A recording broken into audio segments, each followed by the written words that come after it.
Yo, Professor Parkinson back from a brief hiatus where I just totally fucked off of YouTube for a little bit. But as promised, I'm back with a solo guitar concept showing you guys how to construct chords. I'm going to break it down into two mini lessons. One is going to be how to actually go about constructing them. The second will be about the application to our bass and melody stuff that we were working on last time. So without further ado, let's just dive right in.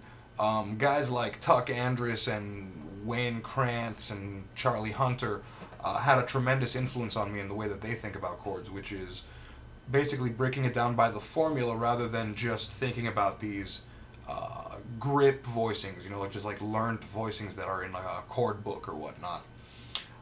While those are good and useful and a lot of them sound beautiful and you should use them, you should also be free enough to use different expressions of these chords. So in order to do that, let's just pick a chord real quick, and we'll do let's do an A minor 9 for the sake of simplicity. And in the key of A minor,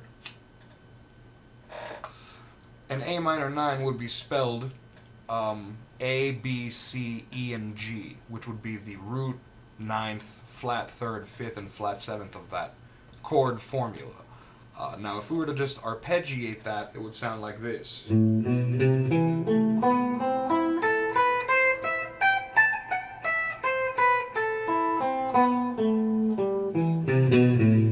Something like that. In a very inefficient manner. But that's kind of what I want you guys to do, is take from the lowest possible note on every string, all the way to the highest possible note on every string, and try to find those notes that are in that formula. So, starting on the high E, the E is the fifth.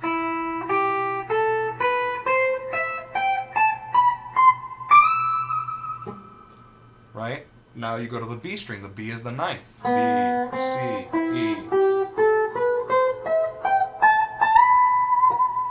So you could do all that, and etc. You just basically go down all to the low E string and just find all the notes. Then buy or print or whatever you do a sheet of like neck diagram paper and just draw in little circles where the notes are. Then start randomly combining them. But basically, let's just do that with the top two strings for a second, because we just went through the notes that are on them. And as an example, let's just say I want to make a funk groove, but I don't want it to just be like some straight up A minor thing where I'm just like...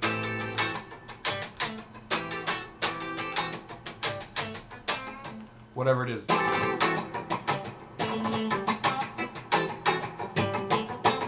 I just don't want the harmony to be that necessarily.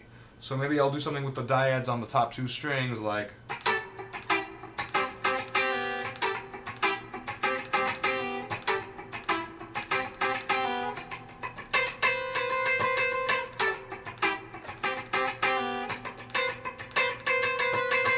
like all that, It's a little weird and crazy, but in context it would sound badass over like a nice bass line.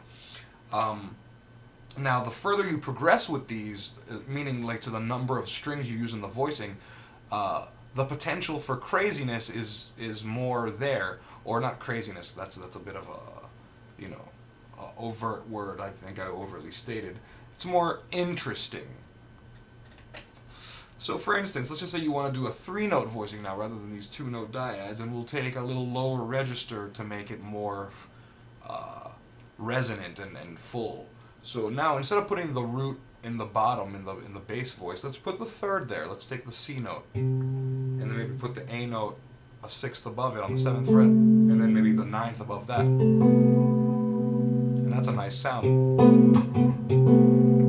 You could also voice it this way if it's difficult for you, with the 2nd fret of the G and the open B. But the point is, if you're doing this exercise that I'm talking about, you will figure this all out, that you can do this, or you can do this, or you can do it here.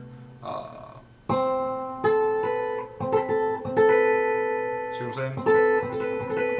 Up the octave, and then permute it however you like. You know what I mean? All that is still in that family. So let's just take that one voicing that we just talked about, and if you work it into just like a static kind of, again, like funky kind of groove.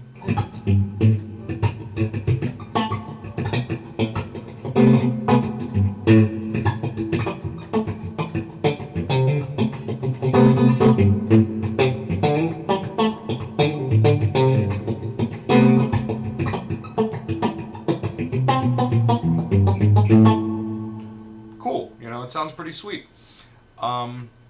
So now,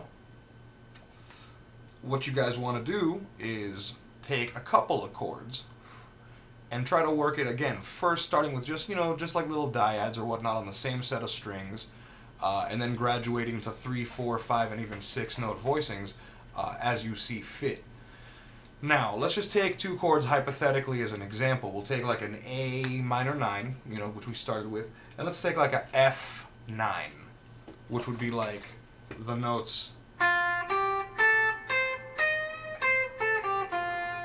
F, G, A, C, and E flat. Okay? So if I have the freedom to do that, let's just try to mess around with like dyads on the top two strings, see what we can come up with. If the beat is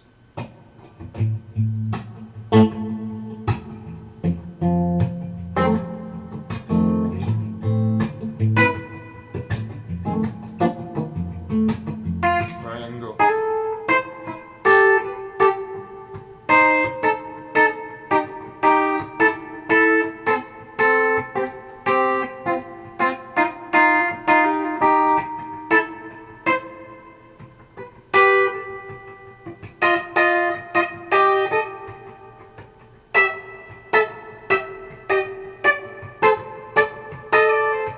See what I'm saying? I just came up with like a ton of different melodically influenced or melodically inflected harmonies. Obviously the register might be a little too high when you're comping behind a soloist, but you can easily just take it down an octave because you're supposed to do this on every set of 2 strings, not just the 2 highest. So I mean, if I were just here,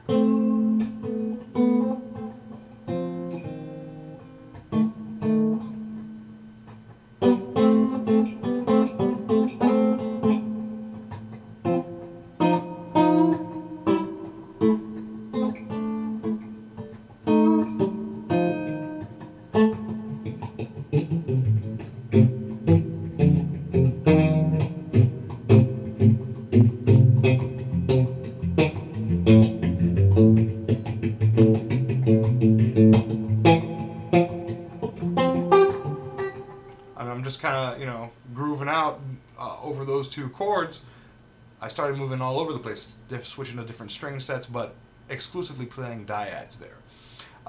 Then, like I said, you can graduate to triads, 4-note chords, 5-note chords, 6-note chords. When I said triads there, I didn't mean an actual major or minor triad, but a 3-note chord. So, again, just explore these and try to make the changes that you're going through a little bit more exotic to give yourself a challenge. Like, you know, just try to modulate to different keys and different tonalities, and just go through that. And the next lesson, which I'm probably going to piggyback right now and just record right now, so I will be wearing the same shirt. I'm not a filthy motherfucker that doesn't shower. I'm just going to record 2 at once.